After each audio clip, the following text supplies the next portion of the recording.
அனைவருக்கும் அன்பு வணக்கம். கிரகித்தல் பயில்வோம் செயலமர்வு தொடரில் மீண்டும் சந்திப்பதில் மிக மகிழ்ச்சி. நாடளாவிய சேவைகள் மற்றும் நிறைவேற்று தரநிலை பதவிகளுக்கான ஆட்சேர்ப்பு போட்டி பரீட்சைகளின் பிரதான அங்கமாக அமைகின்ற கிரகித்தல் வினாத்தாளுக்கான வழிகாட்டல் செயலமர்வாக கிரகித்தல் பயில்வோம் எனும் தலைப்பில் தொடர்ச்சியாக பேசி வருகின்றோம். இந்த செயலமர்வு தொடரின் 7வது பாகத்தில் உங்களை சந்திப்பதில் மிகவும் மகிழ்ச்சி அடைகின்றேன். இந்த ஒளிப்பதிவில் தரப்பட்ட உரைப்பகுதிகளை வாசித்து அதில் உள்ள சொற்களின் எண்ணிக்கையினை 3 பங்காக சுருக்கி எழுதுதல் மற்றும் பொருத்தமான தலைப்பினை இட்டு சுருக்கத்தின் இறுதியில் சொற்களின் எண்ணிக்கையை குறிப்பிடுதல் என்ற வகையில் அமைந்த இன்னும் ஒரு வினா தொடர்பாக இணைந்து பயிற்சியினை மேற்கொள்ள இருக்கின்றோம். பொதுவாக கிரகித்தல் வினாத்தாளில் அமையத்தக்க வினாக்களின் வடிவம் அல்லது வினவப்படுகின்ற முறைகள் தொடர்பாக ஏற்கனவே பேசியிருக்கின்றேன். கட்டுரைகள், அது தவிர தரப்பட்ட உரைப்பகுதியினை 3 பங்காக சுருக்கி எழுதி அதற்கு தலைப்பிடுவதோடு பயன்படுத்திய சொற்களின் எண்ணிக்கையை குறிப்பிடுதல், தரப்பட்ட உரைப்பகுதியினை தனி ஒரு வாக்கியத்தில் சுருக்கி எழுதி உரைப்பகுதியிலே தடித்த எழுத்தில் தரப்பட்ட சொற்றொடரின் பொருளினை தரப்பட்ட உரைப்பகுதியோடு தொடர்புபடுத்தி விவரித்தல், உரைப்பகுதி ஒன்று தரப்பட்டு அதன் கீழ் வினவப்படுகின்ற வினாக்களுக்கு உரைப்பகுதியின் துணையோடு விடையளித்தல், உரைப்பகுதி ஒன்று தரப்பட்டு அதன் சாராம்சத்தினை வெளிப்படுத்தி நிற்கும் வகையில் 3 கூற்றுக்கள் தரப்படுவதோடு அந்த கூற்றுக்களில் தரப்பட்ட உரைப்பகுதியின் சாராம்சத்தினை சரியான வகையில் வெளிப்படுத்தி நிற்கும் கூற்றினை தெரிவு செய்தல், தரப்பட்ட உரைப்பகுதியினை அடிப்படையாக கொண்டு அதன் கீழ் தரப்படுகின்ற கூற்றுக்கள் சரியானவை, தவறானவை, நிச்சயிக்க முடியாதவை என்ற அடிப்படையில் அல்லது சரியானவை, தவறானவை என்கிற அடிப்படையில் அக்கூற்றுக்கள் தொடர்பாக மதிப்பிடுதல் எனும் வகைகளில் அமைந்த வினாக்கள் கிரகித்தல் திறனை மதிப்பிடுவதற்காக வினவப்படுவது உண்டு. இந்த விடயம் தொடர்பாக ஏற்கனவே அறிமுக ஒளிப்பதிவிலே நாங்கள் பார்த்திருக்கின்றோம். எனினும் தொடர்ந்து பதிவிடப்பட்டுள்ள ஒளிப்பதிவுகளிலே சில வகையில் அமைந்த வினாக்கள் இதுவரையிலே பதிவிடப்பட்டிருக்கவில்லை.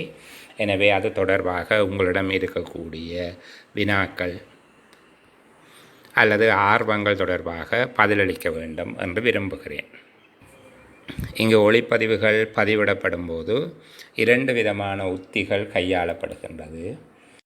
ஒன்று, ஒவ்வொரு வகை வினா தொடர்பாகவும் ஒன்றுக்கும் மேற்பட்ட காணொளிகள் பதிவு செய்யப்படும். குறிப்பாக ஒவ்வொரு வகை வினாவுக்கும் 5 அல்லது 6 காணொளிகள் பதிவிடுவதாக திட்டமிடப்பட்டிருக்கிறது. முதலிலே அமைந்த காணொளியிலும் பார்க்க தொடர்ந்து வரக்கூடியவை சற்று கடினத்தன்மை அதிகரித்து செல்பவையாக, அதாவது கிரகிப்பதற்கு கடினமானவையாக அமையும் விதத்திலேயே அவை பதிவிடப்படுகிறது. இதனை நீங்கள் அந்த காணொளிகளின் தொடர் இலக்கம் சார்ந்து அந்த விடயங்களை அவதானிக்கலாம். ஒரே வகையில் அமைந்த வினாக்கள் முதல் 2 காணொளிகளிலே ஓரளவுக்கு கிரகிப்பதற்கு இலகுவானதாக அல்லது அதிகம் கடினத்தன்மை இல்லாத வகையிலே அமைந்தாலும் தொடர்ந்து வரும் காணொளிகளிலே அதே வகையைச் சேர்ந்த வினாக்களை இன்னும் கடினமான உரைப்பகுதிகளை உள்ளடக்கியதாக தயாரிக்க திட்டமிடப்பட்டிருக்கிறது. 2வது நுட்பமாக கிரகித்தல் தொடர்பான திறன்களை வளர்த்து கொள்ளும் அடிப்படையில் வினா வடிவங்களை கற்பிப்பதற்கான ஒழுங்கும் தீர்மானிக்கப்பட்டிருக்கின்றது.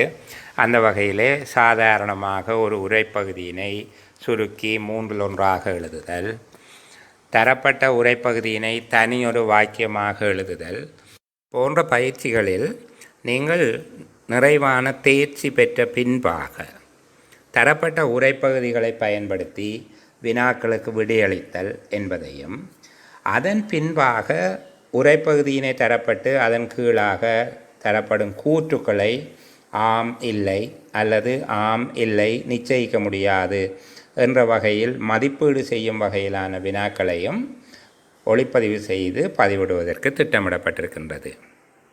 காணொளிகள் தொடர்பாக இருக்கக்கூடிய உங்களுடைய விமர்சனங்கள் அல்லது விருப்பங்கள் அல்லது அபிப்பிராயங்கள் சார்ந்து பதிலளிக்க வேண்டும் என்பதற்காக இந்த விடயத்தை தெரியப்படுத்துகிறேன். எல்லா வகையான வினாக்களும் தொடர்ச்சியாக பதிவிடப்படும். அதுபோல் இலகுவான முறைமையிலிருந்து கடினமான தன்மை நோக்கிய ஒரு நகர்வு என்ற அடிப்படையிலேயே காணொளிகள் அமைந்திருக்கும். எனவே நீங்கள் இந்த வகையான வினாக்கள் பதிவிடப்படவில்லை அல்லது கடினமான உரைப்பகுதிகளுக்கான பயிற்சிகளை இதுவரையிலே மேற்கொள்ளவில்லை என்ற வகையில் அமைந்த மனக்குறைகள் இருக்குமாயின் தவிர்த்து கொள்ளுங்கள். தொடர்ந்து வருகின்ற காணொளிகளையும் தொடர்ச்சியாக அவதானியுங்கள். பதிவிடப்படுகின்ற எல்லா காணொளிகள் பற்றிய செய்திகளும் உங்களுக்கு கிடைக்க வேண்டுமென்றால் இந்த சேனலில் இருக்கக்கூடிய சப்ஸ்கிரைப் பட்டனை அழுத்தி சப்ஸ்கிரைப் செய்து கொள்வதோடு அருகில் இருக்கக்கூடிய பெல் பட்டனையும் அழுத்தி கொள்ளுங்கள். தொடர்ந்து நாங்கள் பயிற்சிக்குள்ளே செல்லலாம். பின்வரும் பந்தியை வாசித்து அதில் உள்ள சொற்களின் எண்ணிக்கை 1/3 பங்காகுமாறு சுருக்கி எழுதுக. பொருத்தமான தலைப்பு ஒன்றினையும் இடுக. நீங்கள் எழுதிய சுருக்கத்தின் இறுதியில் சொற்களின் எண்ணிக்கையை குறிப்பிடுக எனும் வினா தரப்பட்டுள்ளது. இந்த வகையில் அமைந்த வினா ஒன்றுக்கு பதிலளிப்பதற்கான நுட்பங்கள் தொடர்பாக நான் மீளவும் நினைவூட்ட விரும்புகிறேன். வினாத்தாளிலே தரப்படுகின்ற உரைப்பகுதியினை அதன் பொருள் உங்களுக்கு புரியும் வரையிலே மீள வாசியுங்கள். ஓரிரு தடவைகள், சில வேளைகளிலே 4-5 தடவைகள் வரையில் அதை வாசிக்க வேண்டியதாக அமையலாம். பரீட்சைகளின் தன்மைகளை பொறுத்து மிகவும் கடினமான உரைப்பகுதிகள் அமையுமாயின் சில வேளைகளிலே 4-5 தடவைகளும் வாசிக்க வேண்டியதாக இருக்கும். இந்த வேளையிலே வினாத்தாளை அணுகும் நுட்பம் தொடர்பாக ஒரு விடயத்தை பேச விரும்புகிறேன். சிலர் தரப்பட்டிருக்கக்கூடிய உரைப்பகுதியினை ஒரு தடவை அல்லது 2 தடவை வாசித்த பின்பாக அதன் பொருள் விளக்கம் அத்தனை தெளிவாக இல்லை, அதனை புரிந்து கொள்வது ஓரளவு கடினமாக இருக்கிறது என்று கருதி கொண்டு ஏனைய வினாக்களை வாசிப்பதுண்டு அல்லது ஏனைய வினாக்களுக்கு விடையளிக்க முயற்சி செய்வதுண்டு. ஏனைய வினாக்களையும் அவ்வாறே இலகுவான வினாக்களாக அமைகின்ற வினாக்களை தேடி தேடி தேடி அலைவதன் மூலமாகவே நேர விரயத்தை உண்டாக்குவதும் உண்டு. நான் இதை இன்னொரு விதமாக குறிப்பிடுகின்றேன். ஒவ்வொரு வினாக்களையும் வினாத்தாளிலே தரப்பட்டிருக்கக்கூடிய வினாக்களை 2 தடவைகள் அல்லது 3 தடவைகள் வாசித்துவிட்டு ஓரளவு கடினமாக இருக்கிறது என்று அதனை கைவிட்டு அடுத்த வினாவையும் அவ்வாறு வாசிப்பது. இந்த வகையிலே தொடர்ச்சியாக நேர விரயத்தை ஏற்படுத்தாமல் தரப்பட்ட வினாத்தாளினை தொடக்கத்திலிருந்து முடிவு வரை முழுமையாக ஒரு தடவை வாசித்து எவ்வாறான வினாக்கள் அமைந்துள்ளன என்பதனை பார்த்து கொள்ளுங்கள். அதன் பின்பாக ஒவ்வொரு வினாவாக நீங்கள் தெரிவு செய்து தரப்பட்ட ஒழுங்கிலே தான் விடையளிக்க வேண்டும் என்று எந்த கட்டாயமும் கிடையாது.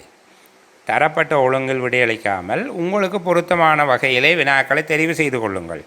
ஆனால் ஒரு வினாவை தெரிவு செய்த பின்பாக அல்லாடுகின்ற மனநிலையில் இருந்தீர்களாக இருந்தால், இங்கொன்றும் அங்கொன்றுமாக மாறி மாறி கால் வைத்தீர்களாக இருந்தால் வீணாக உங்களுடைய நேரத்தை இழப்பதோடு பொருத்தமான மிகச் சரியான விடைகளை வழங்குவதற்கும் நீங்கள் தவறிவிடுவதற்கு வாய்ப்புகள் அதிகம் உண்டு. எனவே 1/3 பங்காக சுருக்கி எழுதி பொருத்தமான தலைப்பினை இடுகின்ற வகையிலான சுருக்கம் எழுதும் வினாவினை நீங்கள் தெரிவு செய்து விட்டீர்கள் என்றால் இப்பொழுது விடையளிப்பதற்கு முன்பாக அதனை தொடர்ச்சியாக வாசியுங்கள். அது கடினத்தன்மை உள்ளதாக இருப்பின் பொருள் புரியும் வகையிலே தொடர்ந்து வாசியுங்கள். வாசித்த பின்பாக தரப்பட்ட உரைப்பகுதி அல்லது உரைப்பகுதிகளில் அமைந்த சொற்களின் எண்ணிக்கையை கணிப்பது. மொத்தமாக உரைப்பகுதியிலே எத்தனை சொற்கள் உள்ளது என்கிற கணிப்பீடு செய்தாலே சுருக்கத்தில் அமைய வேண்டிய சொற்களின் எண்ணிக்கையை சரியாக தீர்மானிக்க முடியும். நான் ஏற்கனவே குறிப்பிட்டது போல உரைப்பகுதியிலே தரப்பட்ட சொற்களின் எண்ணிக்கையை கணிப்பதற்காக எழுமாற்றாக தெரிவு செய்யப்படுகின்ற வரிகளை எண்ணி பார்த்து மொத்த வரிகளின் எண்ணிக்கையால் பெருக்குவது அல்லது 3-5 வரிகளை எண்ணி பார்த்து ஒரு வரிக்கான சராசரியினை கண்ட பின்பாக உரைப்பகுதியிலே அமைந்த மொத்த வரிகளின் எண்ணிக்கையினால் அந்த சராசரியினை பெருக்கி மொத்த எண்ணிக்கையினை காண்பது போன்ற வகையில் அமைந்த முறைமைகளை இயலுமான வரையில் தவிர்த்து கொள்ளுங்கள். என்னுடைய தனிப்பட்ட அபிப்பிராயம் அதை முற்றாக தவிர்ப்பது நன்று. உரைப்பகுதியிலே அமைந்திருக்கக்கூடிய சொற்களை உங்கள் கையில் இருக்கக்கூடிய பென்சிலினால் தொட்டு 1 2 3 4 என்ற வகையிலே எண்ணி கணிப்பீடு செய்து கொள்வது உங்களுக்கு மிகவும் துல்லியமான எண்ணிக்கையை கணிப்பதற்கு உதவும். அது அதிக நேர விரயத்தை ஒருபோதும் தராது. ஆகக்கூடியது 2 நிமிடங்களை விஞ்சாத ஒரு நேரம் அதற்கு செலவாகும். எனவே உரைப்பகுதியினை சொற்களாக தனித்தனியாக எண்ணி கணிப்பீடு செய்து கொள்வதை உங்களுடைய முறைமையாக வைத்துக்கொள்வது மிகவும் பயனுள்ளதாக இருக்கும். தொடர்ந்து ஏற்கனவே நீங்கள் உரைப்பகுதியினை முழுமையாக வாசித்திருந்தாலும் இன்னும் தெளிவாக அதன் சாராம்சத்தினை புரிந்து கொள்வதற்கு வசதியாக அதனை சிறிய சிறிய துண்டங்களாக அல்லது தனித்தனி வாக்கியங்களாக பிரித்து கொள்ளுங்கள். நான் இந்த விடயத்தை குறிப்பிடுவது அங்கு தரப்பட்ட உரைப்பகுதிகளை மீள எழுத வேண்டும் என்கிற அர்த்தத்தில் அல்ல. உங்களுக்கு தரப்பட்ட வினாத்தாளிலே அதனை தனித்தனி வாக்கியங்களாக அல்லது சிறிய சிறிய உரைப்பகுதி துண்டங்களாக பென்சில் கொண்டு அடையாளப்படுத்தி கொள்ளுங்கள். நான் இங்கு காணொளியிலே அதை உங்களுக்கு விவரிக்கின்ற போது தரப்பட்ட உரைப்பகுதியினை சிறிய சிறிய துண்டங்களாக மீள பதிவிட்டிருப்பேன் அல்லது தனித்தனி வாக்கியங்களாக மீள பதிவிட்டிருப்பேன். அது நீங்கள் புரிந்து கொள்வதற்கு இலகுவாக அமையும் என்கிற அடிப்படையிலும் முழுமையாக அந்த உரைப்பகுதியினை திரையிலே காட்சிப்படுத்துவதிலே இருக்கக்கூடிய சிரமத்தின் காரணமாகவும் அது தனித்தனியாக மீள பதிவு செய்திருப்பேன். நீங்கள் அவ்வகையிலே தரப்படுகிற உரைப்பகுதியினை பரீட்சையிலே திருப்பி எழுத வேண்டும் என்கிற கருத்திலே நான் பேசவில்லை. நீங்கள் அந்த உரைப்பகுதியினை சிறிய சிறிய பகுதிகளாக பென்சிலினாலே சரித்த கோடிட்டு துண்டங்களாக ஆக்கி கொள்ளுங்கள். வாசிக்கின்ற போதே அதனை எவ்வாறு துண்டமாக்க வேண்டும் என்பதை தீர்மானிக்கக்கூடியதாக இருக்கும். அல்லது ஒவ்வொரு முற்றுப்புள்ளியும் வருகிற இடங்களிலே நீங்கள் அதனை தனித்தனியாக அடையாளப்படுத்துவதாக கற்பனை செய்து கொள்ளவும் முடியும். அவ்வாறு நீங்கள் துண்டங்களாக்கி கொண்ட உரைப்பகுதியின் ஒவ்வொரு துண்டத்தினையும் அல்லது ஒவ்வொரு வாக்கியத்தினையும் தனித்தனியாக மீள வாசியுங்கள். அந்த வாக்கியம் உங்களுக்கு என்ன பொருளை தருகின்றதோ, அந்த உரைப்பகுதியின் துண்டம் என்ன கருத்தினை வெளிப்படுத்தி நிற்கின்றதோ, நீங்கள் புரிந்து கொண்ட கருத்தினை அதன் சாராம்சத்தினை உங்களுடைய செய்கை வழித்தாளிலே நீங்கள் வேலைகள் செய்வதற்காக பெருமட்டான வேலைகள் செய்வதற்கு ஒரு செய்கை வழித்தாள் ஒன்றை பயன்படுத்துவீர்கள்.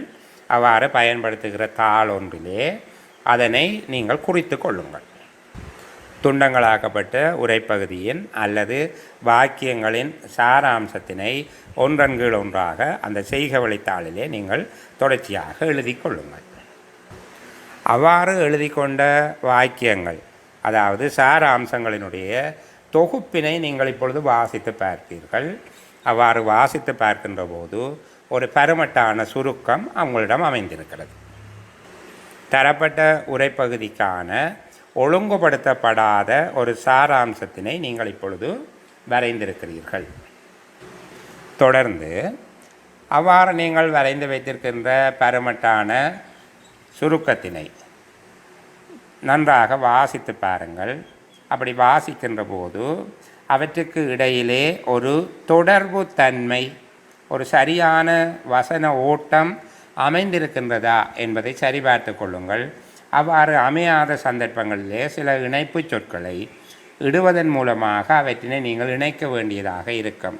உதாரணமாக அத்துடன், மேலும், இவ்வாறே என்ற வகையில் அமைந்த சொற்களை பயன்படுத்துவதன் மூலமாக அவற்றுக்கு இடையிலே ஒரு தொடர்ச்சியான இடையறாத தன்மை, ஒரு சிறந்த ஒரு வசன ஓட்டம், ஒரு எழுத்து நடை அமைவதை நீங்கள் உறுதிப்படுத்தக்கூடியதாக இருக்கும்.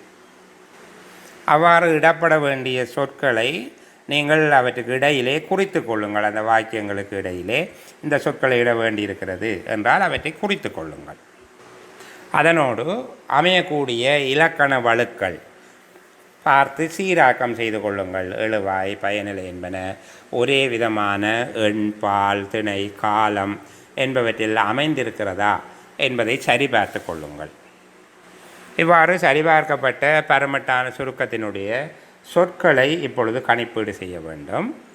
கணிப்பீடு செய்து பார்க்கின்ற போது எங்களுக்கு அமைய வேண்டிய சுருக்கத்திலும் பார்க்க அதிகமான சொற்களை அவை கொண்டிருக்குமாக இருந்தால், உதாரணமாக 75 சொற்களிலே சுருக்கம் அமைய வேண்டி இருக்கின்ற போது நாங்கள் அமைத்து வைத்திருக்கக்கூடிய பெருமட்டான சுருக்கம் 90 சொற்களில் அமைந்திருக்குமாயின் 15 சொற்களை நீக்க வேண்டியதாக இருக்கும். இவ்வாறான சந்தர்ப்பங்களில் நீங்கள் எழுதி வைத்திருக்கக்கூடிய வரைவினை மீள வாசித்து நீக்கினாலும் உரைப்பகுதியின் பொருளினை வேறுபடுத்தாது என்று கருதக்கூடிய சொற்கள் அல்லது சொற்றொடர்கள் ஏதேனும் காணப்படுமாயின் அவற்றினை வெட்டிவிடலாம். அவ்வாறே நீங்கள் எழுதி வைத்திருக்கக்கூடிய ஒவ்வொரு வாக்கியத்தையும் மேலும் சுருக்கமாக அமைத்து கொள்ள முடியுமா? ஏற்கனவே 10 அல்லது 12 சொற்களிலே ஒவ்வொரு வாக்கியமாக அமைக்கப்பட்டிருக்குமாயின் அந்த வாக்கியங்களை மேலும் சொற்களின் எண்ணிக்கை குறையும் வகையில் பொருள் மாறுபடாமல் இருக்கும் விதமாக மீள எழுதி கொள்ள முடியுமா என்பது தொடர்பாகவும் பரிசீலிக்கலாம். இவ்வாறு பயனற்ற அல்லது நீக்கினாலும் உரைப்பகுதியின் பொருளை வேறுபடுத்தாது என்று கருதக்கூடிய சொற்களை நீக்குவதன் மூலமாகவும், ஏற்கனவே எழுதி வைத்திருக்கக்கூடிய ஒவ்வொரு வசனத்தினையும் மேலும் சுருக்கி எழுதக்கூடிய வாய்ப்புகளை பரிசீலித்து இயலுமானவற்றை சுருக்கி எழுதுவதன் மூலமாகவும் குறைக்க வேண்டிய சொற்களினுடைய எண்ணிக்கையை குறைத்து கொள்ள முடியும். நான் குறிப்பிடுகின்ற இவ்வளவு வேலைகளையும் நீங்கள் முதல் தடவை எழுதிய அந்த சாராம்சங்களின் தொகுப்பிலேயே மேற்கொள்ளுதல் வேண்டும். மீள மீள அதனை எழுதுவதன் மூலமாக உங்களுடைய நேரத்தை வீணடிக்க வேண்டாம். நான் இங்கு காணொளியிலே அதை விவரிக்கின்ற போது அந்த விடயங்களை மீள மீள காட்சிப்படுத்தி இருப்பேன். மீள மீள அவற்றை சீராக்கம் செய்து திரையிலே காட்சிப்படுத்துவேன்.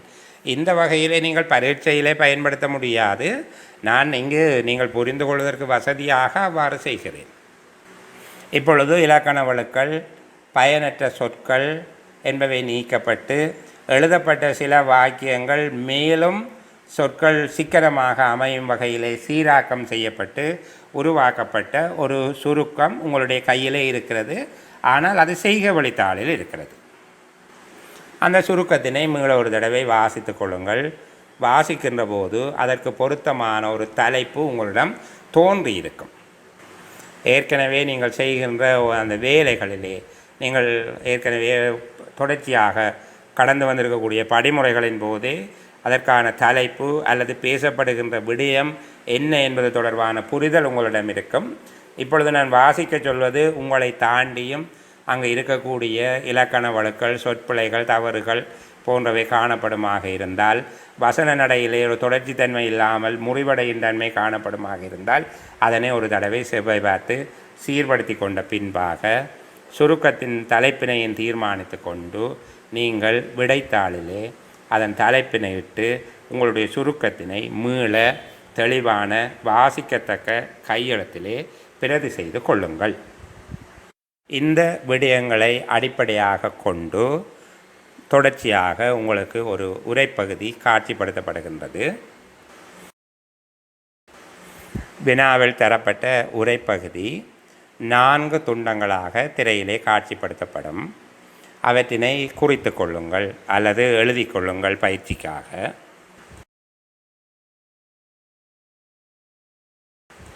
இந்த காணொளியின் கீழே டிஸ்கிரிப்ஷன் பகுதியிலே அது தட்டச்சு செய்யப்பட்டு பதிவிடப்பட்டுள்ளது. அதனையும் நீங்கள் பிரதி செய்து கொள்ள முடியும். அவ்வாறு பிரதி செய்து அதனை அச்சிட்டு கொள்வதன் மூலமாக கையில் ஒரு வினாத்தாளை வைத்து கொண்டு பயிற்சி செய்வது உங்களுக்கு சிறப்பான பலனை தரும். அவ்வாறு இல்லாவிடனும் தரப்பட்டிருக்கக்கூடிய இந்த உரைப்பகுதியினை பார்த்து உங்களுடைய கையெழுத்திலே எழுதி கொண்டு தொடர்ச்சியாக பயிற்சியினை மேற்கொள்ளுங்கள். உங்கள் வசதிக்காக மீண்டும் உரைப்பகுதியினை 4 பாகங்களாக திரையிலே காட்சிப்படுத்துகிறேன். அதனை பிரதி செய்து கொண்ட பின்னர் ஏற்கனவே நான் விவரித்த படிமுறைகளை பின்பற்றி அல்லது பொருத்தமானதென நீங்கள் கருதும் உங்களுக்கு கைவரத்தக்க நுட்பங்களை கையாண்டு இந்த உரைப்பகுதியின் சாராம்சத்தினை 3 பங்காக சுருக்கி எழுதி அதற்கு பொருத்தமான தலைப்பினையுமிட்டு நீங்கள் எழுதிய சுருக்கத்தின் கீழ்ப்பகுதியிலே பயன்படுத்திய சொற்களின் எண்ணிக்கையினையும் குறிப்பிட்டு ஒரு விடையினை தயார் செய்த பின்பாக தயவு செய்து இந்த காணொளியினை தொடர்ந்து அவதானிக்குமாறு அன்பாக கேட்டுக்கொள்கிறேன்.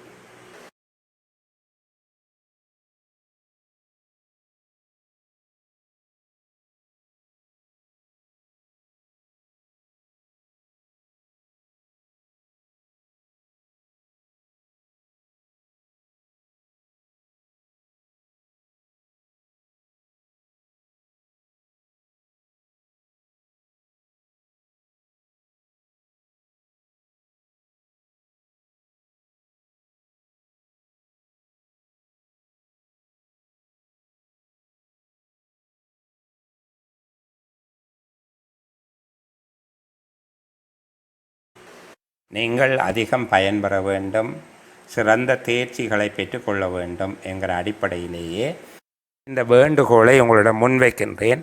எனவே தயவு செய்து இதனை புறந்தள்ளாமல் தரப்பட்ட உரைப்பகுதிக்கான சாராம்சத்தினை எழுதி கொண்டு பொருத்தமான விடை ஒன்றினை தயாரித்த பின்பாக தொடர்ந்து வாருங்கள், இணைந்து பேசலாம்.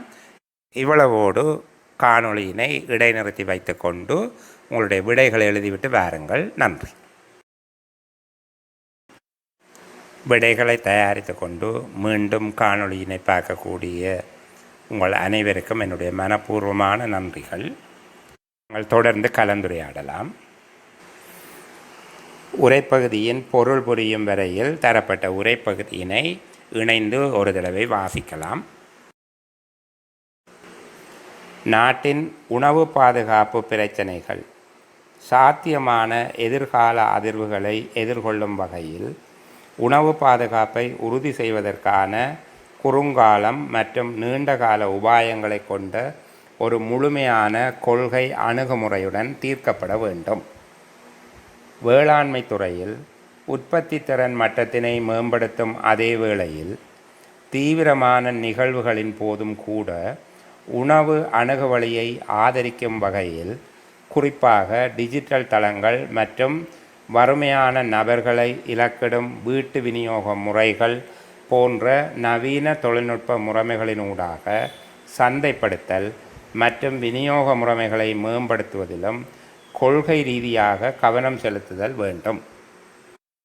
மேலும் உலகளாவிய நோய் தொற்றின் போது தனியார் துறையினால் நுகர்வோர் சுரண்டல்கள் மற்றும் முறைகேடுகளை தடுப்பதற்கு தேசிய அதிகாரிகளுக்கு மேலதிகமாக உள்ளூர் அதிகார சபைகளிடமிருந்து நிறுவன ரீதியான ஆதரவுடன் உணவு உற்பத்தி தரவு தளங்கள் மற்றும் பொதுத்துறை பகிர்ந்தளிப்பு முறைமைகள் வலுப்படுத்தப்பட வேண்டும். மேலும் உணவு கேள்வி மற்றும் நிரம்பல் பட்டியலில் பல முக்கியமான உணவுப் பொருட்கள் தொடர்பில் இலங்கை இறக்குமதியில் தங்கியுள்ளமையால் உணவு பாதுகாப்புக்கு ஏற்படும் இடர்நேர்வுகளை தவிர்ப்பதற்கு பிராந்திய அதேபோன்று நாடுகளுக்கிடையிலான உணவு வர்த்தகத்தை எளிதாக்குவது அவசியமாகும். நாட்டின் உணவு பாதுகாப்பினை நோக்கிய சாதகமான கொள்கைகளினை நடைமுறைப்படுத்தும் போது ஏற்படும் குறுங்கால சவால்களை முகாமைத்துவம் செய்யும் அதே வேளையில் நீண்ட காலத்தில் இதை எய்துவதனை உறுதி செய்வதற்கு இந்த உணவுப் பொருட்களின் உள்நாட்டு உற்பத்தியினை மேம்படுத்துவது ஓர் அவசியமான நிலைமை ஆகும். மேலும் நடுத்தரம் முதல் நீண்ட காலத்திற்கு அறுவடைக்கு பிந்திய இழப்புகளை குறைப்பதற்கும் உணவு பற்றாக்குறையை தடுப்பதற்கும் உணவு பணவீக்கத்தை மிதமான மட்டத்தில் பேணுவதற்கும் குளிர்களஞ்சியப்படுத்தல், மேம்படுத்தப்பட்ட பொதியிடல் மற்றும் போக்குவரத்து பணிகள் உள்ளிட்ட பண்டசாலை மற்றும் களஞ்சியப்படுத்தல் வசதிகளை மேம்படுத்துவது முக்கியமானதாகும். இதே வேளையில் யானைகள், குரங்குகள், மயில்கள் மற்றும் காட்டுப்பன்றிகள் போன்ற காட்டு விலங்குகள் கணிசமான பயிர்ச்சேதங்களை உருவாக்கி இதனால் உள்நாட்டு உணவு பாதுகாப்பினை அச்சுறுத்துகின்றன. இது ஒரு சமத்துவமான மற்றும் நிலைத்திருக்கக்கூடிய முறையில் மனித காட்டு விலங்குகளுக்கு இடையிலான முரண்பாட்டினை தீர்ப்பதற்கு ஓர் முழுமையான மற்றும் ஒருங்கிணைக்கப்பட்ட அணுகுமுறையை தேவைப்படுத்துகிறது. அதே வேளையில் பொருளாதார ரீதியாக பாதிக்கப்படக்கூடிய குழுவிற்கு வருமானத்தை உருவாக்குவதற்கான வாய்ப்புகளை இயலுமைப்படுத்தி கொடுப்பதானது எதிர்காலத்தில் எதிர்பாராத வகையிலான அதிர்வுகளை சமாளிக்க அவர்களின் தாக்குப்பிடிக்கும் தன்மையை அதிகரிக்கும். மேலும் தனிநபர்களின் ஆரோக்கியமான உணவு பழக்கங்களையும் ஆரோக்கியமான உணவு தெரிவுகளையும் ஊக்குவிப்பதற்கு, குறிப்பாக ஊட்டச்சத்து மற்றும் உணவு பாதுகாப்புடன் தொடர்புடைய கொள்கைகள் பொதுமக்களை அறிவூட்டுவதனை இலக்காக கொண்டு அமைதல் வேண்டும். தரப்பட்ட உரைப்பகுதியிலே உள்ளடங்கியுள்ள சொற்களின் எண்ணிக்கையை தற்போது கணித்துக்கொள்வோம். நான் ஏற்கனவே குறிப்பிட்டது போல நீங்கள் தரவிறக்கம் செய்து வைத்துள்ள அல்லது எழுதி வைத்துள்ள உரைப்பகுதியில் உள்ளடங்கும் சொற்களினை தனித்தனியாக எண்ணி கணித்து கொள்ளுங்கள். இவ்வாறு கணிப்பீடு செய்கின்ற போது இந்த உரைப்பகுதி 240 சொற்களை கொண்டுள்ளது. ஒவ்வொருவரும் கணிப்பிடுவதிலே சிறிய வழுக்கள் ஏற்படலாம். சில சொற்களை 2 சொற்களை ஒன்றாக கணிப்பிடுதல் அல்லது வெவ்வேறு வரிகளுக்கிடையே பங்கிடப்பட்டுள்ள ஒரே சொற்களை 2 சொற்களாக கணிப்பிடுதல் போன்ற சிறிய வழுக்கள் ஏற்பட்டாலும் ஏறத்தாழ 240 சொற்களை அண்மித்ததாகவே உங்களுடைய எண்ணிக்கை அமைந்திருக்கும். எனவே நாங்கள் அமைக்க வேண்டிய சுருக்கத்தின் சொற்களின் எண்ணிக்கை 80 சொற்களில் அமைதல் வேண்டும். உரைப்பகுதியினை பொருள் அறிவதற்கு வசதியான வகையிலே சிறிய துண்டங்களாக வாக்கியங்களாக பிரித்து கொண்டு நாங்கள் தொடர்ந்து பார்க்கலாம். இந்த உரைப்பகுதியினை 9 வாக்கியங்களாக அல்லது சிறிய உரைப்பகுதி துண்டங்களாக பிரித்திருக்கின்றேன். அவை பிரிக்கப்பட்டிருக்கக்கூடிய முறை திரையிலே காட்சிப்படுத்தப்படுகின்றது. இந்த வகையில் நீங்கள் எழுதி வைத்திருக்கக்கூடிய உரைப்பகுதியில் அல்லது அச்சிட்டு வைத்திருக்கக்கூடிய உரைப்பகுதியிலே தனித்தனியாக பிரித்து அடையாளமிட்டு கொண்டு நாங்கள் தொடர்ந்து பேசலாம். திரையிலே இதனை காட்சிப்படுத்துகின்றேன். பார்த்து அடையாளமிட்டு கொண்டு தொடர்ந்து பேசுவோம்.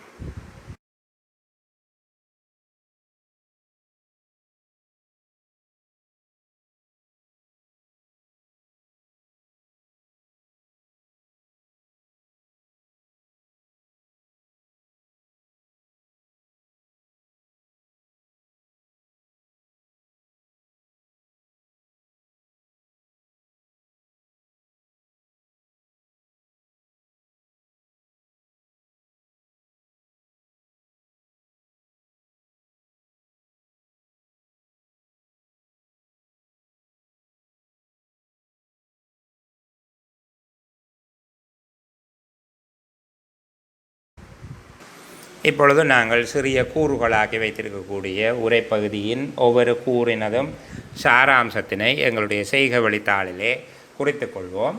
இந்த உரைப்பகுதிகளை அலசி ஆராய்ந்து அவற்றின் பொருளை புரிந்து கொண்டு அவற்றின் சாராம்சத்தினை எழுதுவதற்கு முயற்சிப்போம்.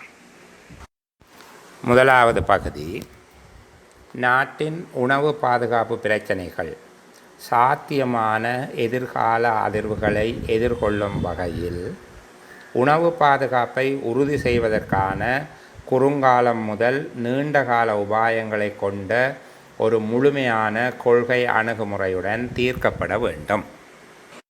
22 சொற்கள் கொண்டதாக அமைந்திருக்கக்கூடிய இந்த உரைப்பகுதியினை மீளவும் ஒரு தடவை பார்க்கலாம். நாட்டின் உணவு பாதுகாப்பு பிரச்சனைகள் சாத்தியமான எதிர்கால அதிர்வுகளை எதிர்கொள்ளும் வகையில் உணவு பாதுகாப்பை உறுதி செய்வதற்கான குறுங்காலம் முதல் நீண்டகால உபாயங்களை கொண்ட ஒரு முழுமையான கொள்கை அணுகுமுறையுடன் தீர்க்கப்பட வேண்டும். மிகச் சுருக்கமாக, நாட்டின் உணவு பாதுகாப்பு பிரச்சனைகள் தீர்க்கப்பட வேண்டும். அதற்கு இடையில் சாத்தியமான எதிர்கால அதிர்வுகளை எதிர்கொள்ளும் வகையில், அதாவது உணவு பாதுகாப்பு தொடர்பாக எதிர்காலத்தில் ஏற்படத்தக்க பிரச்சனைகளை சமாளிக்கும் வகையில் உணவு பாதுகாப்பு தொடர்பான பிரச்சனைகள் தீர்க்கப்பட வேண்டும். அவ்வாறு தீர்ப்பதற்கு குறுங்காலம் முதல் நீண்ட காலம் வரையிலான உபாயங்களை கொண்ட அணுகுமுறை கையாளப்பட வேண்டும் என்கிற விடயங்களை உள்ளடக்கியதாக இந்த உரைப்பகுதி தரப்பட்டிருக்கிறது. இங்கு நாட்டின் உணவு பாதுகாப்பு பிரச்சனைகள் தீர்க்கப்பட வேண்டும் என்பது அதன் பிரதான மைய கருத்தாக அமைகிறது. எதிர்காலத்தில் ஏற்படத்தக்க உணவு பாதுகாப்புடன் தொடர்புடைய பிரச்சனைகளை எதிர்கொள்ளும் விதமாக அது தீர்க்கப்பட வேண்டும் என்பது அதனோடு இணைந்த முக்கியத்துவம் பெறுகின்ற இன்னொரு கருத்தாகவும், அவ்வளவு முக்கியத்துவமற்றதாக அதற்கு பொருத்தமான உபாயங்கள் அணுகுமுறைகள் பின்பற்றப்பட வேண்டும் என்பது காணப்படுகிறது. எனவே நாங்கள் இதன் அடிப்படையில் இந்த உரைப்பகுதியின் சாராம்சத்தினை உணவு பாதுகாப்பின் பிரச்சனைகள் தீர்க்கப்பட வேண்டும் மற்றும் நாட்டின் எதிர்கால உணவு பாதுகாப்பை உறுதி செய்யும் வகையில் அது தீர்க்கப்பட வேண்டும் ஆகிய விடயங்கள் உள்ளடங்கும் விதமாக ஒரு சாராம்சத்தினை தயாரித்து கொள்ளலாம். நாட்டின் எதிர்கால உணவு பாதுகாப்பினை உறுதி செய்யும் வகையில் உணவு பாதுகாப்பு பிரச்சனைகள் தீர்க்கப்பட வேண்டும் என நாங்கள் எழுதி கொள்ள முடியும். நாட்டின் எதிர்கால உணவு பாதுகாப்பை உறுதி செய்யும் வகையில் உணவு பாதுகாப்பின் பிரச்சனைகள் தீர்க்கப்பட வேண்டும். இங்கு உணவு பாதுகாப்பின் பிரச்சனைகள் என்பதனை நாங்கள் இன்னும் எளிமைப்படுத்தி சொற்சிக்கனம் கருதி அதன் பிரச்சனைகள் தீர்க்கப்பட வேண்டும் என்று எழுதிக்கொள்வோம். இப்பொழுது சாராம்சத்தை பாருங்கள். நாட்டின் எதிர்கால உணவு பாதுகாப்பை உறுதி செய்யும் வகையில் அதன் பிரச்சனைகள் தீர்க்கப்பட வேண்டும். தொடர்ந்து பார்க்கலாம். இரண்டாவது உரைப்பகுதி துண்டம். வேளாண்மை துறையில் உற்பத்தி திறன் மட்டத்தினை மேம்படுத்தும் அதே வேளையில் தீவிரமான நிகழ்வுகளின் போதும் கூட உணவு அணுகுவழியை ஆதரிக்கும் வகையில், குறிப்பாக டிஜிட்டல் தளங்கள் மற்றும் வறுமையான நபர்களை இலக்கிடும் வீட்டு விநியோக முறைகள் போன்ற நவீன தொழில்நுட்ப முறைமைகளின் ஊடாக சந்தைப்படுத்தல் மற்றும் விநியோக முறைமைகளை மேம்படுத்துவதிலும் கொள்கை ரீதியாக கவனம் செலுத்துதல் வேண்டும். இன்னும் ஒரு தடவை பாருங்கள். வேளாண்மை துறையில் உற்பத்தி திறன் மட்டத்தினை மேம்படுத்தும் அதே வேளையில் தீவிரமான நிகழ்வுகளின் போதும் கூட உணவு அணுகுவழியை ஆதரிக்கும் வகையில், குறிப்பாக டிஜிட்டல் தளங்கள் மற்றும் வறுமையான நபர்களை இலக்கிடும் வீட்டு விநியோக முறைகள் போன்ற நவீன தொழில்நுட்ப முறைகளின் ஊடாக சந்தைப்படுத்தல் மற்றும் விநியோக முறைமைகளை மேம்படுத்துவதிலும் கொள்கை ரீதியாக கவனம் செலுத்துதல் வேண்டும். இந்த உரைப்பகுதியில் 2 பிரதான கருத்துக்கள் உள்ளடங்கியிருக்கின்றன. ஒன்று, வேளாண்மை துறையில் உற்பத்தி திறன் மட்டத்தினை மேம்படுத்த வேண்டும். இரண்டாவது, தீவிரமான நிலைமைகளிலும் கூட உணவு கிடைக்கும் வகையில் சந்தைப்படுத்துதல் மற்றும் விநியோக முறைகளை மேம்படுத்த வேண்டும். இந்த 2 கருத்தினையும் உள்ளடக்கியதாக எங்களுடைய சாராம்சத்தினை எழுதி கொள்ளலாம். வேளாண்மையில் உற்பத்தி திறனை மேம்படுத்துவதோடு நெருக்கடி நிலைமைகளிலும் உணவு கிடைக்கும் விதமாக விநியோக முறைமைகளை மேம்படுத்த வேண்டும் எனும் அர்த்தம் துணைக்கும் சாராம்சத்தினை நீங்கள் குறித்து கொள்ளலாம். பாருங்கள். வேளாண்மையில் உற்பத்தி திறனை மேம்படுத்துவதுடன் நெருக்கடி நிலைமைகளிலும் உணவு கிடைக்கும் வகையில் விநியோக முறைமைகளையும் மேம்படுத்த வேண்டும் என சாராம்சத்தை எழுதியிருக்கின்றோம். தொடர்ந்து 3வது உரைப்பகுதி துண்டத்தை பார்க்கலாம்.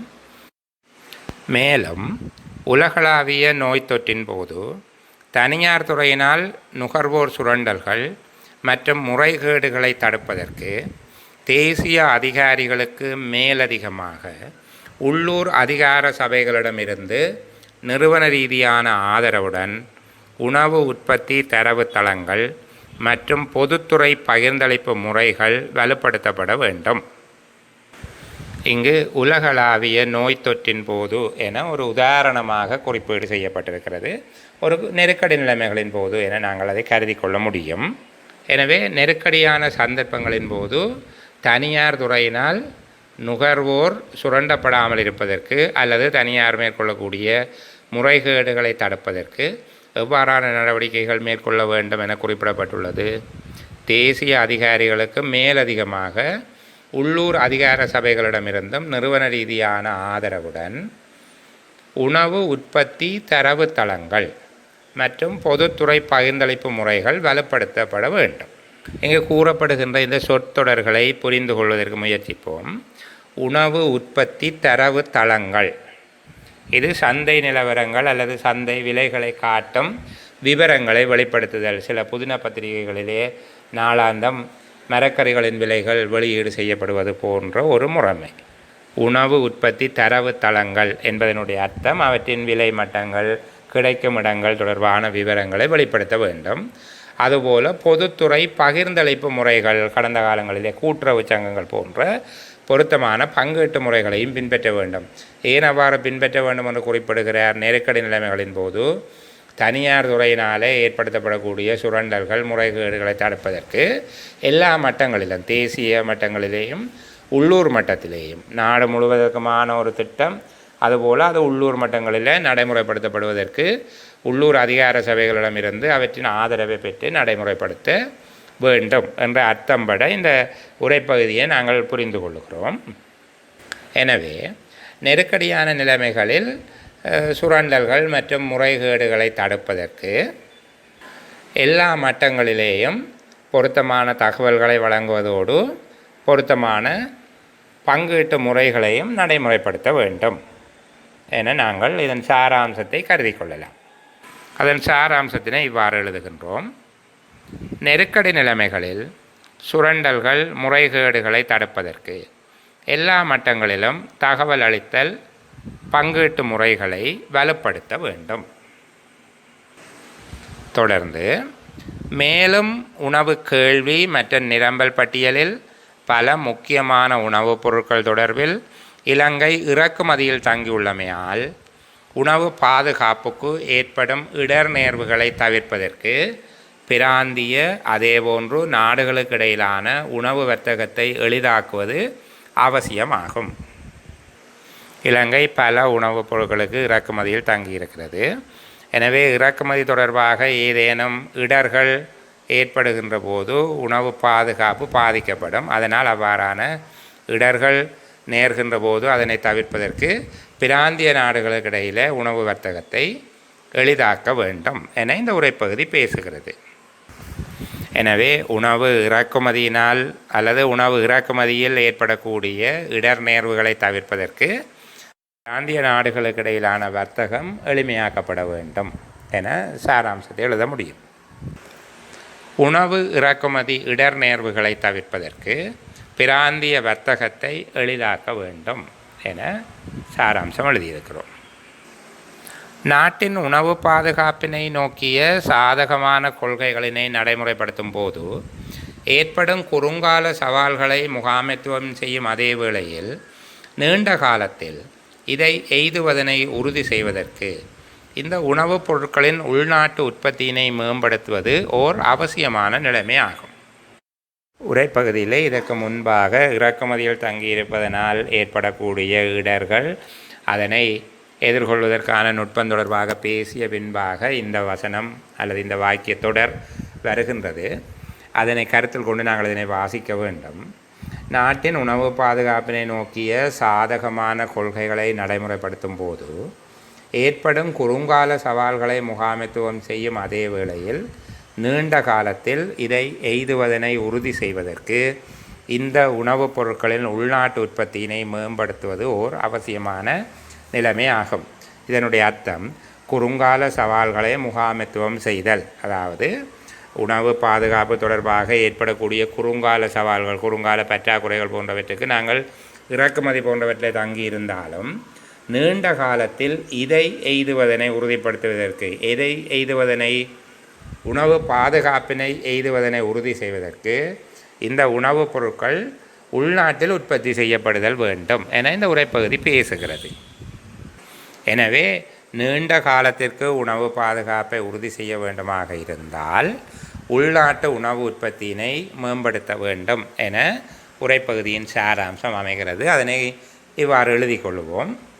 நீண்ட கால உணவு பாதுகாப்பினை உறுதி செய்வதற்கு உள்நாட்டு உணவு உற்பத்தியினை மேம்படுத்துவது அவசியமாகும். மேலும் நடுத்தரம் முதல் நீண்ட காலத்திற்கு அறுவடைக்கு பிந்திய இழப்புகளை குறைப்பதற்கும் உணவு பற்றாக்குறையை தடுப்பதற்கும் உணவு பணவீக்கத்தை மிதமான மட்டத்தில் பேணுவதற்கும் குளிர்களஞ்சியப்படுத்தல், மேம்படுத்தப்பட்ட பொதியிடல் மற்றும் போக்குவரத்து பணிகள் உள்ளிட்ட பண்டகசாலை மற்றும் களஞ்சியப்படுத்தல் வசதிகளை மேம்படுத்துவது முக்கியமானதாகும். உணவு பாதுகாப்புடன் தொடர்புடைய 3 பிரச்சனைகள் இங்கு குறிப்பிடப்படுகிறது. 1 அறுவடைக்கு பிந்திய இழப்புகள், 2 உணவு பற்றாக்குறை, 3 உணவுப் பொருட்களின் விலை அதிகரித்தல். உணவு பணவீக்கம் என குறிப்பிடப்பட்டிருக்கிறது. உணவு பணவீக்கத்தை மிதமான மட்டத்தில் பேணுவதற்கு, அதாவது உணவுப் பொருட்களின் விலை அதிகரிப்பை கட்டுப்படுத்துவதற்கு எவ்வாறான வழிமுறைகளை பின்பற்ற வேண்டும்? குளிர்களஞ்சியப்படுத்தல், மேம்படுத்தப்பட்ட பொதியிடல் மற்றும் போக்குவரத்து பணிகள் உள்ளிட்ட பண்டகசாலை மற்றும் களஞ்சியப்படுத்தல் வசதிகளை மேம்படுத்துவது முக்கியமானதாகும். இங்கு குளிர்களஞ்சியப்படுத்தல், மேம்படுத்தப்பட்ட பொதியிடல் மற்றும் போக்குவரத்து பணிகள் உள்ளிட்ட பண்டகசாலை மற்றும் களஞ்சியப்படுத்தல் வசதிகள் என்பவற்றை மேம்படுத்துவதன் மூலமாக அறுவடைக்கு பிந்திய இழப்புகளை குறைக்கலாம், உணவு பற்றாக்குறையை தடுக்கலாம், உணவுப் பொருட்களின் விலையேற்றத்தை கட்டுப்படுத்தலாம் என்கிற அர்த்தம் வெளிப்படும் வகையில் இந்த உரைப்பகுதி அமைகின்றது. எனவே இதன் சாராம்சம் அறுவடைக்கு பிந்திய இழப்புகள், உணவு பற்றாக்குறை, உணவுப் பொருட்களின் விலையேற்றம் என்பவற்றினை கட்டுப்படுத்துவதற்காக களஞ்சியப்படுத்துதல், பொதியிடல், போக்குவரத்து வசதிகள் போன்றவற்றை மேம்படுத்துதல் வேண்டும் என அமையும் விதமாக எழுதிக்கொள்வோம். அறுவடைக்கு பிந்திய இழப்புகள், உணவு பற்றாக்குறை, விலையேற்றம் என்பவற்றை குறைப்பதற்கு களஞ்சியப்படுத்தல், பொதியிடல், போக்குவரத்து வசதிகளை மேம்படுத்துதல் அவசியம். இதே வேளையில் யானைகள், குரங்குகள், மயில்கள் மற்றும் காட்டுப்பன்றிகள் போன்ற காட்டு விலங்குகள் கணிசமான பயிர் சேதங்களை உருவாக்கி இதனால் உள்நாட்டு உணவு பாதுகாப்பினை அச்சுறுத்துகின்றன. இது ஒரு சமத்துவமான மற்றும் நிலை நீடித்திருக்கக்கூடிய முறையில் மனித காட்டு விலங்குகளுக்கு இடையிலான முரண்பாட்டினை தீர்ப்பதற்கு ஓர் முழுமையான மற்றும் ஒருங்கிணைக்கப்பட்ட அணுகுமுறையை தேவைப்படுத்துகிறது. இந்த உரைப்பகுதி குறிப்பிடும் முக்கியமான விடயங்கள் காட்டு விலங்குகள் பயிர் சேதங்களை உருவாக்குகின்றன. எனவே மனிதனுக்கும் காட்டு விலங்குகளுக்கும் இடையிலான இவ்வாறான முரண்பாட்டை தீர்ப்பதற்கான ஒரு பொருத்தமான முறைமை ஒன்று கட்டமைக்கப்பட வேண்டும். அதாவது உணவு பாதுகாப்பினை ஏற்படுத்துவதற்கு காட்டு விலங்குகளினால் ஏற்படும் பயிர் சேதங்களை கட்டுப்படுத்துவதற்குரிய நடவடிக்கைகள் மேற்கொள்ளப்படுவது அவசியம் என்பது இந்த உரைப்பகுதியின் சாராம்சமாக அமைகிறது. அதனை இவ்வாறு எழுதிக்கொள்வோம். காட்டு விலங்குகளால் ஏற்படும் பயிர் சேதங்களை குறைப்பதற்கு பொருத்தமான நடவடிக்கைகள் மேற்கொள்ளப்பட வேண்டும். அதே வேளையில் பொருளாதார ரீதியாக பாதிக்கப்படக்கூடிய குழுவிற்கு வருமானத்தை உருவாக்குவதற்கான வாய்ப்புகளை இயலுமைப்படுத்தி கொடுப்பதானது எதிர்காலத்தில் எதிர்பாராத வகையிலான அதிர்வுகளை சமாளிக்க அவர்களின் தாக்குப்பிடிக்கும் தன்மையை அதிகரிக்கும். பொருளாதார ரீதியாக பாதிக்கப்படக்கூடிய குழு என்பது வறிய மக்கள் என நாங்கள் விளங்கிக் கொள்ளலாம். அவர்களுக்கு வருமானத்தை உருவாக்குவதற்கான வாய்ப்புகளை இயலுமைப்படுத்தி கொடுப்பது, அதாவது அவர்களுக்கு வருமான வாய்ப்புகளை உண்டாக்கி கொடுப்பது எதிர்காலத்தில் எதிர்பாராமல் உணவு பாதுகாப்பு தொடர்பாக ஏற்படக்கூடிய சிக்கல்களை சமாளிப்பதற்கு அவர்களை வலிமை கொண்டவர்களாக ஆக்கும் என குறிப்பிடப்படுகிறது. அதன் சாராம்சத்தை இவ்வாறு சிந்திக்கலாம். வறிய மக்களுக்கு வருமான வழிகளை ஏற்படுத்தி கொடுப்பதன் மூலம் உணவு பாதுகாப்பு தொடர்பில் எதிர்பாராத பிரச்சனைகளை சமாளிக்கும் அவர்களின் வலிமையினை மேம்படுத்த முடியும். இவ்வாறு எழுதிக்கொள்வோம். வறியவர்களுக்கு வருமான வழிகளை ஏற்படுத்தி கொடுப்பதால் அவர்களின் உணவு பாதுகாப்பினை வலுப்படுத்தலாம். மேலும் தனிநபர்களின் ஆரோக்கியமான உணவு பழக்கங்களையும் ஆரோக்கியமான உணவு தெரிவுகளையும் ஊக்குவிப்பதற்கு குறிப்பாக ஊட்டச்சத்து மற்றும் உணவு பாதுகாப்புடன் தொடர்புடைய கொள்கைகள் பொதுமக்களை அறிவூட்டுவதனை இலக்காக கொண்டு அமைதல் வேண்டும். பொதுமக்கள் அறிவூட்டப்பட வேண்டும் என குறிப்பிடுகிறார்கள். எதற்காக அறிவூட்டப்படுதல் வேண்டும்? ஆரோக்கியமான உணவு பழக்கம், ஆரோக்கியமான உணவு தெரிவு என்பவற்றை ஊக்குவிப்பதற்கு பொதுமக்களை அறிவூட்டுவதை உணவு பாதுகாப்புடன் தொடர்புள்ள கொள்கைகள் உள்ளடக்க வேண்டும். இன்னும் சுருக்கமாக குறிப்பிடுவதென்றால் ஆரோக்கியமான உணவு பழக்கங்களையும் உணவு தெரிவுகளையும் ஊக்குவிக்கும் வகையில் பொதுமக்கள் அறிவூட்டப்பட வேண்டும். அதனை எழுதி கொள்ளலாம். ஆரோக்கியமான உணவு பழக்கங்களையும் உணவு தெரிவுகளையும் ஊக்குவிக்கும் வகையில் மக்களை அறிவூட்ட வேண்டும்.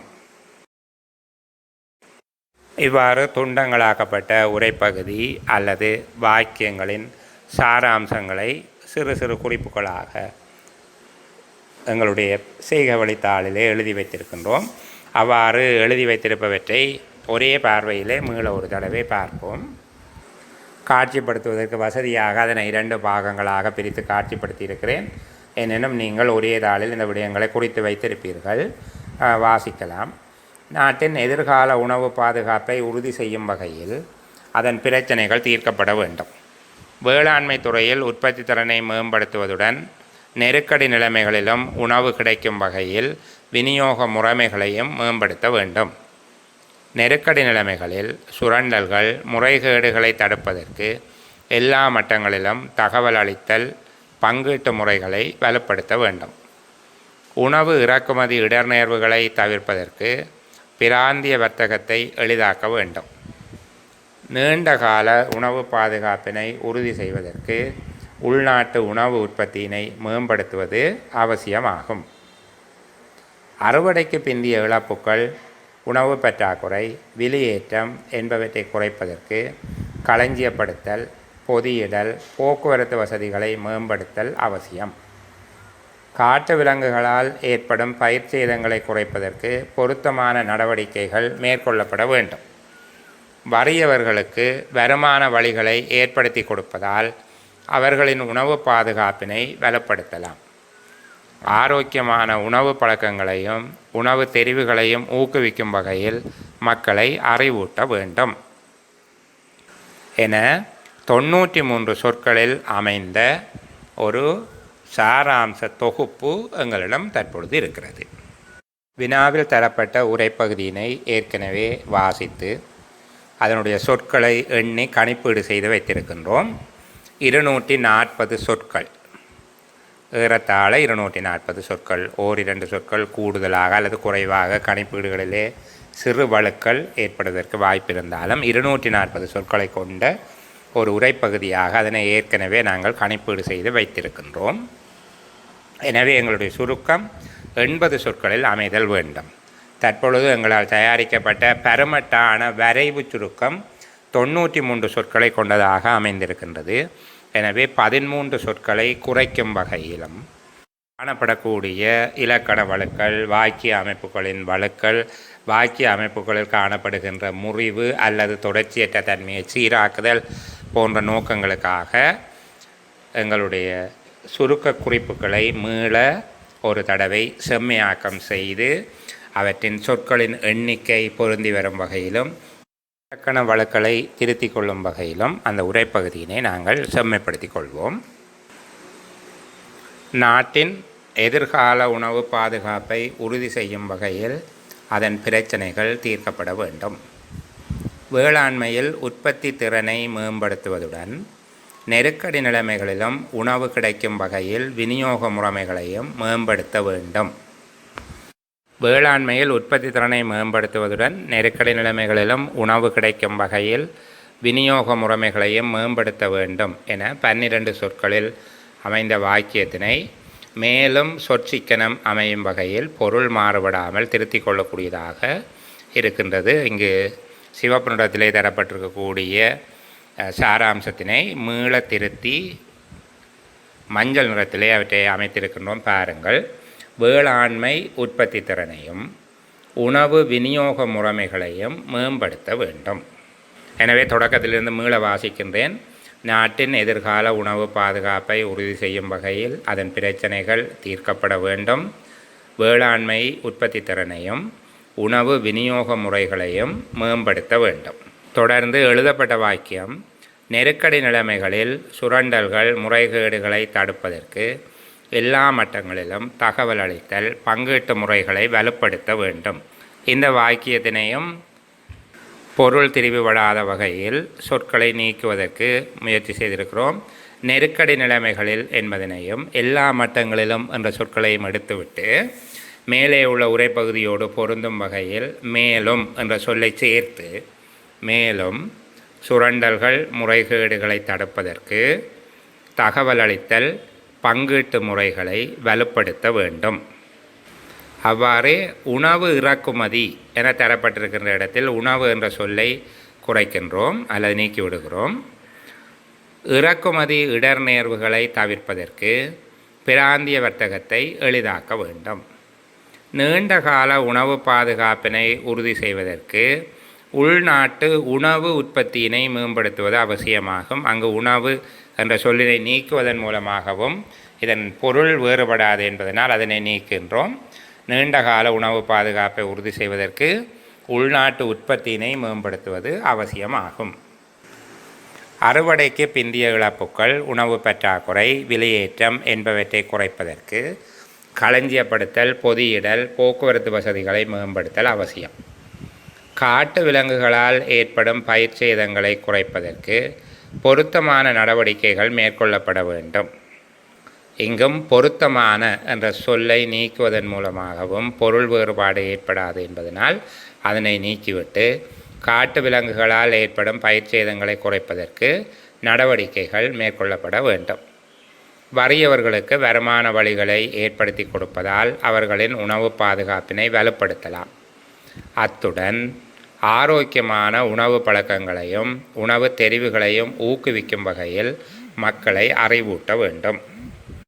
இப்போது சீராக்கம் செய்யப்பட்ட உரைப்பகுதி ஒன்றை நாங்கள் மீள பார்க்கலாம்.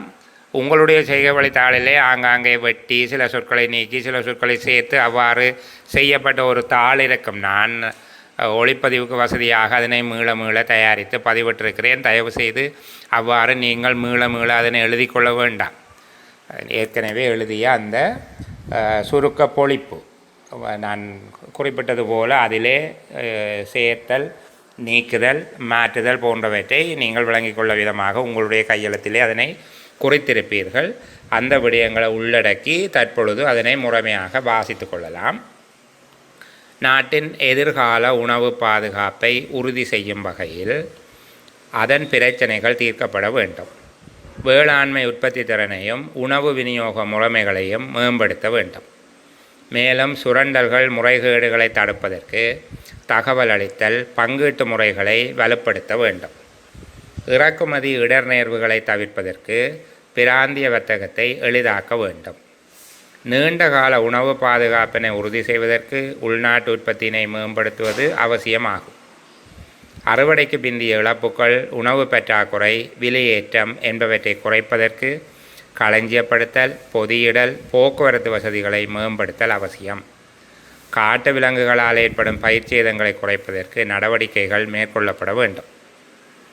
வறியவர்களுக்கு வருமான வழிகளை ஏற்படுத்தி கொடுப்பதால் அவர்களின் உணவு பாதுகாப்பினை வலுப்படுத்தலாம். அத்துடன் ஆரோக்கியமான உணவு பழக்கங்களையும் உணவு தெரிவுகளையும் ஊக்குவிக்கும் வகையில் மக்களை அறிவூட்ட வேண்டும் என அமைந்த 83 சொற்களிலான ஒரு சுருக்கம் காணப்படுகிறது.